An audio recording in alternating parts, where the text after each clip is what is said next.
Hi, welcome back to the last of our battle reports, our bite-sized battle reports from the 1500 point tournament I played last weekend. This is round three. After winning the first two games, I was up against Eric's Warriors of Chaos army. We were playing an open battle on the board that you can see on the screen. From the top, he had a unit of wolves on the left. He had 21 units of 21 Chaos Warriors in a unit with the War Banner and full command. Behind or to the right of them, he had three Dragon Ogres. In front of them, another unit of Wolves. On the hill, you can see two units of five Chaos Marauders with the mark of Chaos Undivided. A Demon Prince behind them who had the mark of Tzeentch, level 4 wizard, was carrying the Lore Familiar, Ruby Ring of Ruin, and a Brazen Collar, as well as heavy armor, and can fly. The strategy Eric had here was to use magic missiles. So he had the Ruby Ring. He would pick Fireball and Pillar. He also had he would resort to taking Blue Fire of Tzeentch, the signature spell from the Law of Chaos. And then on the right, he has a big unit of Chaos Chosen Knights.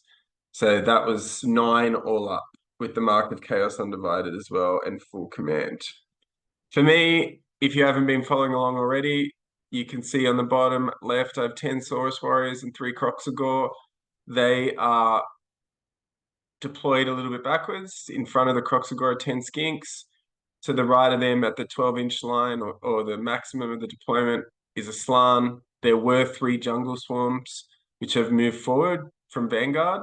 And to the right of that, a Stegodon and a Carnosaur anchoring the right flank. To the top left, you can see I've been able to deploy the 14 Skinks that I've been taking scouting very deep into Eric's side of the board.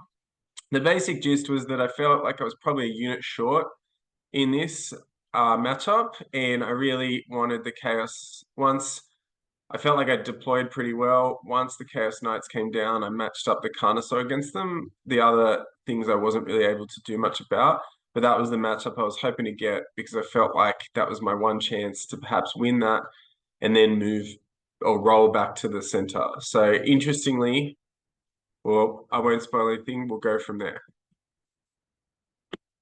So on the first, where you can see the movement from me, I've been able to move the Skinks up to the top left and I guess the plan that you can see on the board is that the Jungle Swarms who I brought up 5 Vanguard and then marched them, I was able to use Arcane Urgency to march them again and put them within 1 inch of the Chaos Chosen Knights, which was great, hoping to tar pit them.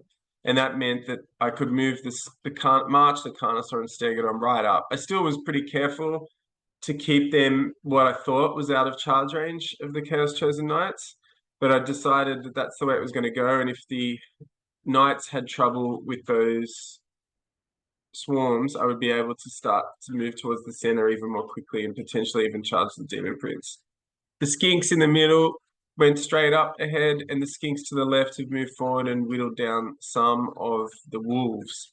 I took a long time to position the Slann. I wanted him to be out of the spell range of the Demon Prince, but also to have moved up as far as possible. I was able to then magic missile down one of those Marauder units.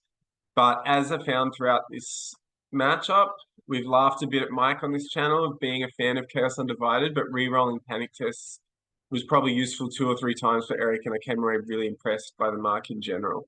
You can see at the bottom, I've just shuffled the Saurus and Croxagore sideways.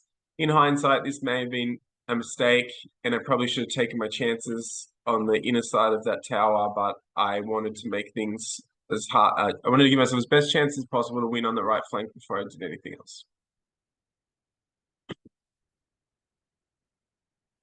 On Eric's turn, he amazingly, or not amazingly, but hilariously, probably is more the case, used Drill to redress his ranks, charge the swarms, and dealt 15 wounds, at least 15 wounds. I can't remember. I think he had more in the tank, incredibly. They wiped out the swarms completely, and then he overran and dramatically, after rolling the overrun, he was to add Swift Stride, he needed 3+ to hit the Carnosaur and didn't. I think he did roll 1, didn't make it. in the middle, most of his units just moved up. You can see that other than that, the Demon Prince and the Marauders that are left have stayed put. On my turn, that meant I was able to give a combined charge with the Stegodon and the Carnosaur into the Chosen Knights, which is great. I managed to Arcane Urgency the Croxagore up. The Slann is also then coming behind to sort of have an aggressive posture where we'll be able to magic missile some of the other units in the center. And the Saurus have continued to shuffle sideways. The Skinks have really taken down. There's only one wolf left. They're going to move across knowing that they're probably going to get the last one on another turn. The combat between the Carnosaur and the Stegodon, or Carnosaur, Stegodon, and the Chaos Chosen was really good for me. I killed at least, I think, about half of that unit, and that meant that they had to fall back in good order because of Stubborn. The Carnosaur being now frenzied, followed up, which I probably would have done anyway, and the Stegodon was able, within the Slann's leadership, to restrain and reform back to the center. You can see now that there are 2 Pillar of Fire templates down. This is probably going to be the story of the next few slides, because on the next turn, that pillar was able to go over both of my Slann and the Croxagore, dealing 3 wounds to the Slann, who'd already taken 1 wound from something else, a magic missile from the Demon Prince, leaving him on 1 wound. You can see the Chaos Knight at the end, that Chaos Knight unit has lost more guys with 1 left, who's now fleeing. And with the Carnosaur in pursuit, unfortunately, I didn't catch them, which is going to have ramifications for later. But generally, Eric is reorienting his army to face the Stegodon, Slann, and Croxagore on the right-hand side. For my next turn, the Carnosaur's frenzied and had to chase the Chaos Knights off the board. I've managed the Slann. I should say the Slann was dead after the pillar moved over the top of the Slann, taking its last wound. The Croxagore then moved well out of the way to try to salvage the. I think there's only 1 Croxagore left there, and the Stegodon had tried to charge the Dragon Ogres. I needed a 4 on the charge roll and didn't get it, so there was a failed charge, leaving me pretty vulnerable there, unfortunately. The Skinks had finished off the direwolves and moved to the right, and the Saurus Warriors are just waiting for the inevitable.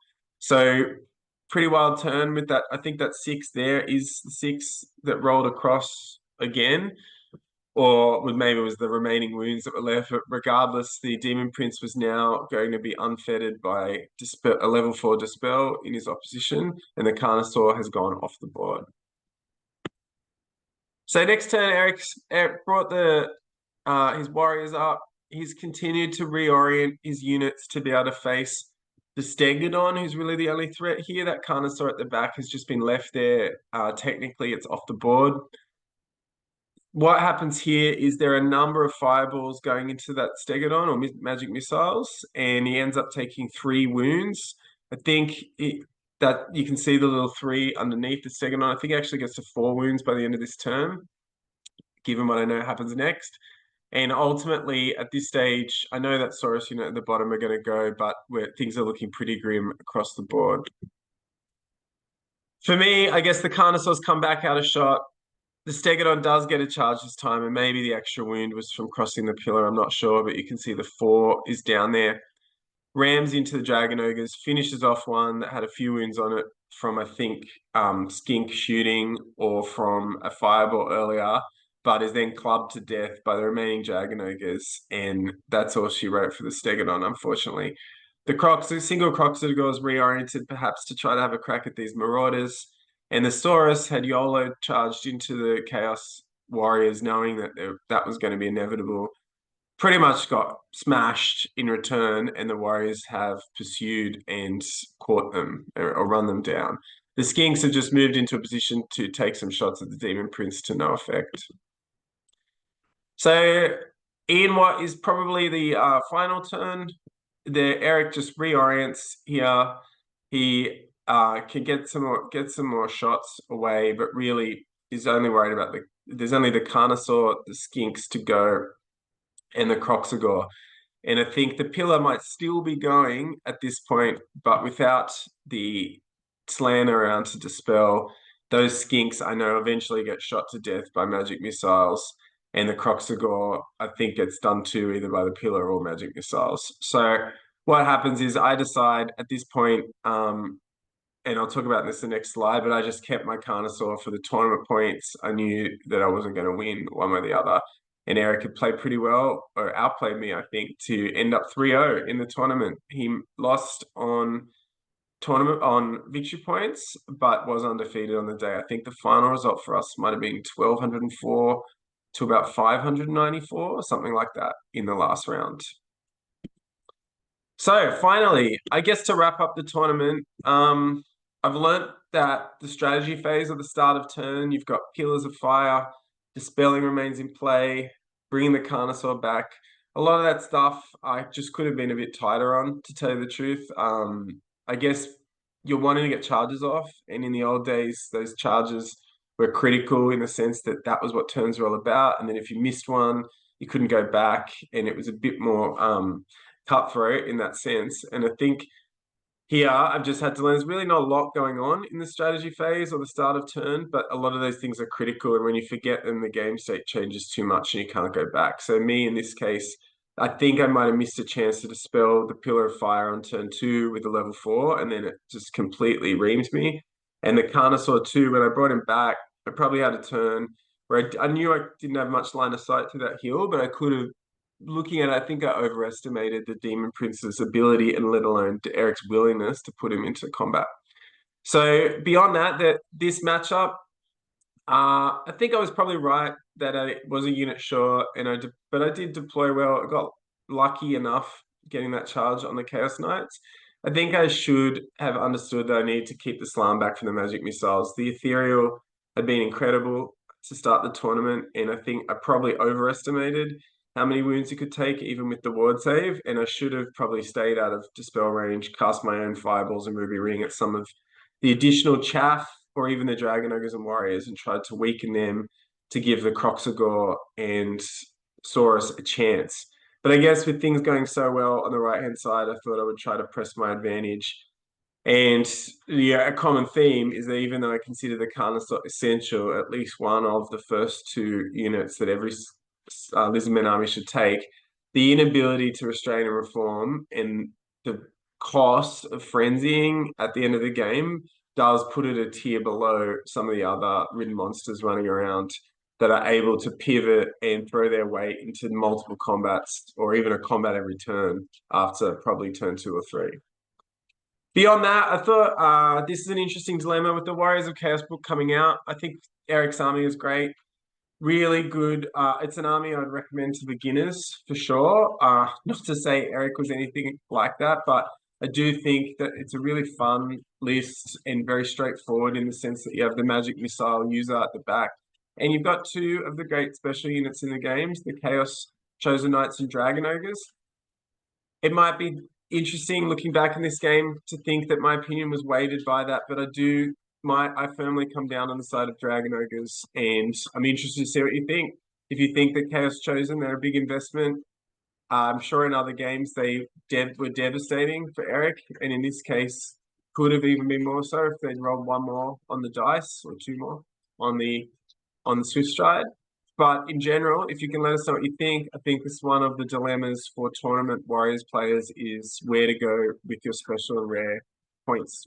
Anyway, thanks for watching all the videos up to this point. We hope to continue in this format. So let us know what you think with these bite-sized battle reports, and we'll continue to try to get it down to make it as quick as possible for you. Thanks again.